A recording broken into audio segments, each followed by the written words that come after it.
Ya nos vamos al encuentro con Pedro K., médico infectólogo, fundador de la Fundación Huésped y uno de los expertos que asesora al gobierno en materia sanitaria. Pedro, muy buenas noches, muchísimas gracias por esperarnos hasta estas altas horas de la noche. ¿Cómo estás? ¿Qué tal? Buenas noches.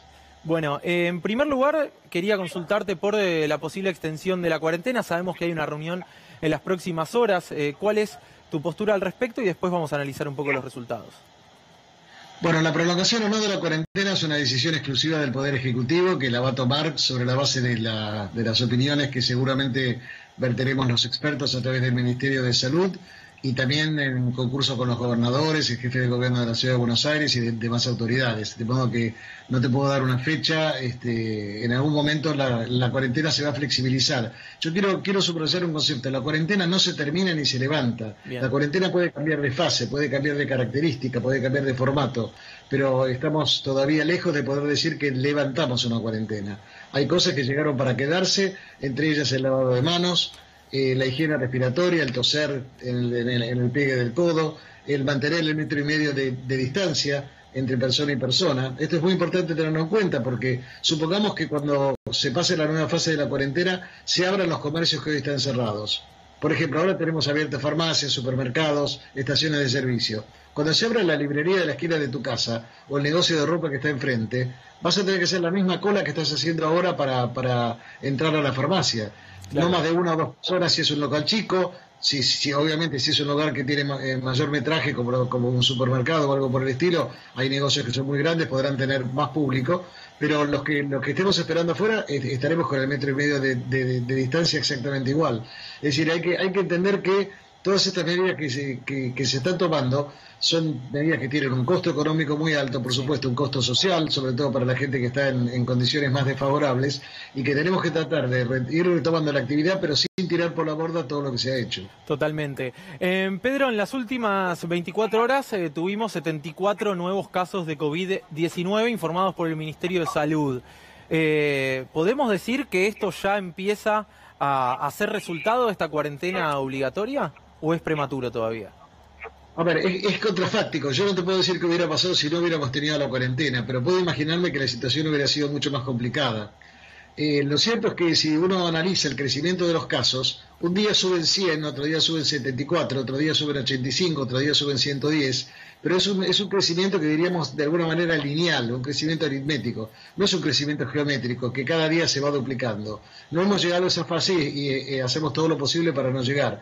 De modo que si nos atenemos a los números de los casos diagnosticados, no es una situación demasiado preocupante, aunque tenemos que seguir alertas, por supuesto.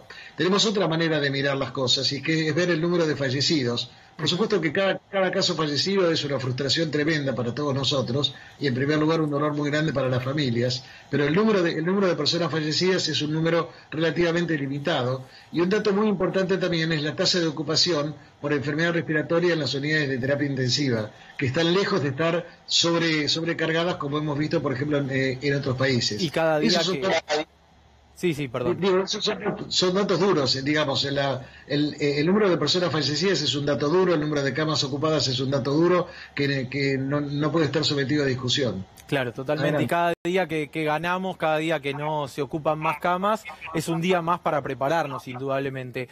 En las últimas horas, Pedro, han sido muchas las provincias que salieron a publicar que va a ser de uso obligatorio el barbijo para circular por la vía pública.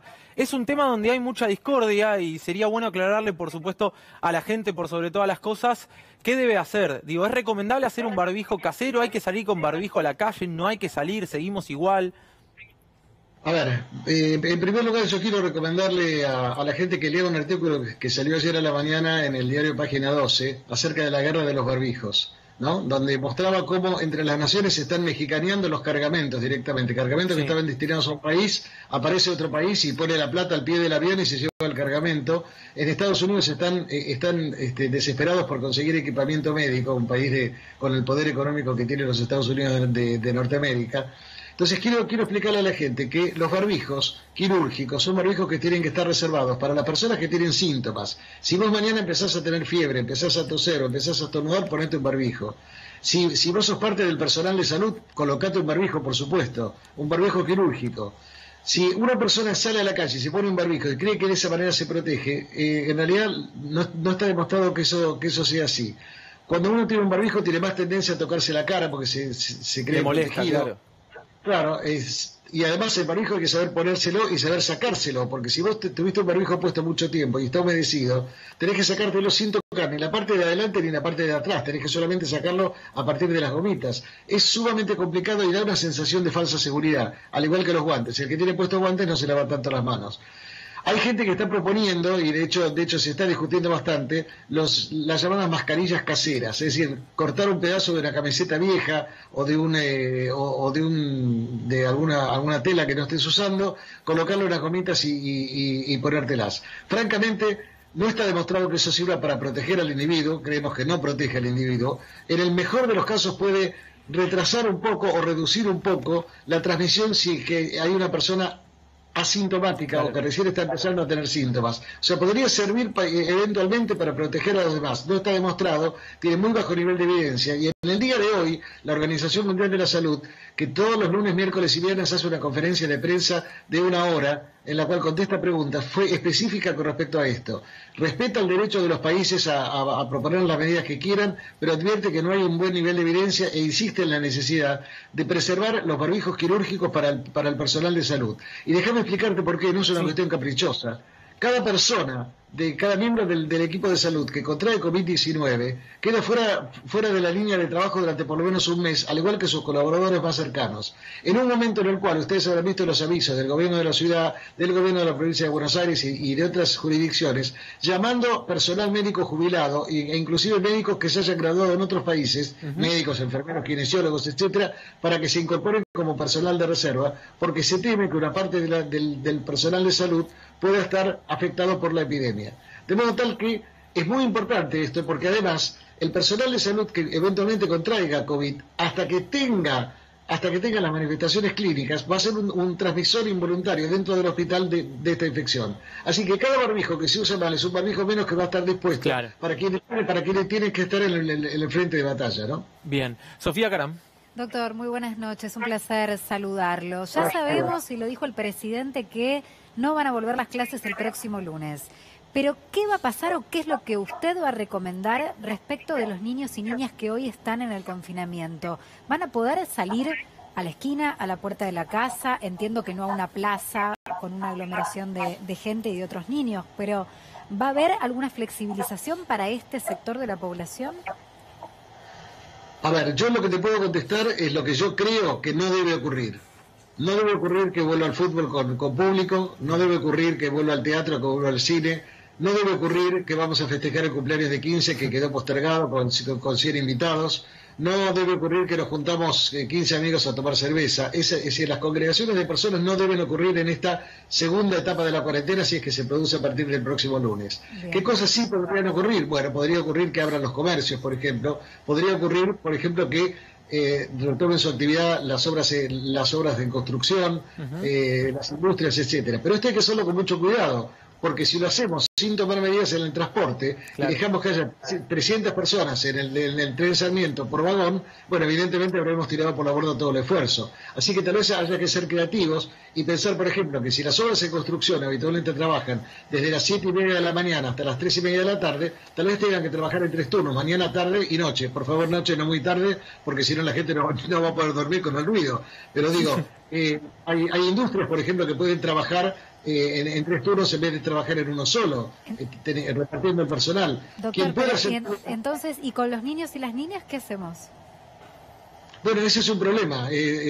Toda decisión, Sofía, que se toma tiene un costo de oportunidad. Si yo tomo para un lado, no estoy tomando para el otro. Si yo tengo que decidir una compra entre, digamos, comprarme una heladera nueva porque se me quemó o comprarme un televisor, tendría que comprar la heladera porque no me da para comprar las dos cosas y entonces evidentemente pierdo la oportunidad de comprar el televisor. Acá pasa lo mismo, es un incordio, los chicos en edad escolar no se pueden quedar solos, alguien los tiene que cuidar. Bueno, de alguna manera nos hemos venido arreglando los argentinos durante estas 2 semanas y habrá cosas que habrá que ir viendo cómo las resolvemos.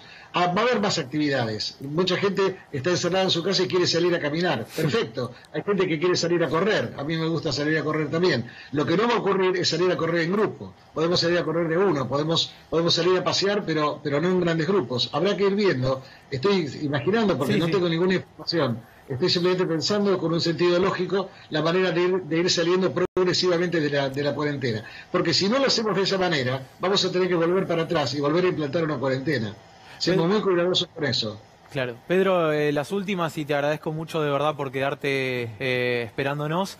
Se habla mucho del pico de contagios. Yo insisto en que la cuarentena ha servido para preparar mucho más al país desde lo sanitario, y cada día que no tenemos un crecimiento exponencial de casos es un día que ganamos para prepararnos. Y he escuchado desde gente que dice el pico va a ser a fines de abril, hasta en las últimas horas otros expertos que dicen para fines de mayo. Se espera. ¿Esto tiene que ver justamente por la cuarentena, por los resultados que está dando, que se va estirando, digamos, la proyección del pico? No podría darte una respuesta basada en la evidencia.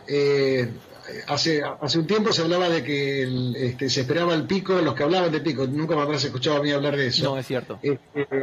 Principios de abril, después dijeron segunda semana de abril, ya estamos cursando la segunda semana de abril, prácticamente, y sin embargo no tenemos novedades. No podemos adivinarlo, en algún momento va a haber una aceleración en el número de casos, debido a tres razones, diría. La primera razón es que tenemos un aumento en el número de centros que están testeando. Ya son más de 100 centros en la Argentina que están testeando, sumando los públicos y los privados. Segundo, tenemos más disponibilidad de kits, por lo tanto podemos avanzar en el diagnóstico. Tenemos una definición de casos más amplia, que hace que cualquier persona que tenga síntomas y haya venido del exterior, o haya estado o viviendo en cualquiera de las 4 zonas que tienen circulación local en el país, que son Chaco, Córdoba, Santa Fe y el área metropolitana de la ciudad de Buenos Aires, del área metropolitana de Buenos Aires, o sea, la capital y el conurbano, que tengan síntomas son automáticamente testeados. Y además de eso, hay una evolución natural de la epidemia. Estoy seguro que vamos a pagar un precio en cuanto al número de casos cuando relajemos un poco las normas. Eso va a ocurrir. No es necesariamente malo si sabemos cuidar a las personas que más riesgo corren con esto, que son los mayores de 65 años y las personas que tienen comorbilidades respiratorias, cardiovasculares, diabetes insulino dependiente, etcétera. Vamos a tener más jóvenes que se van a contagiar, es posible.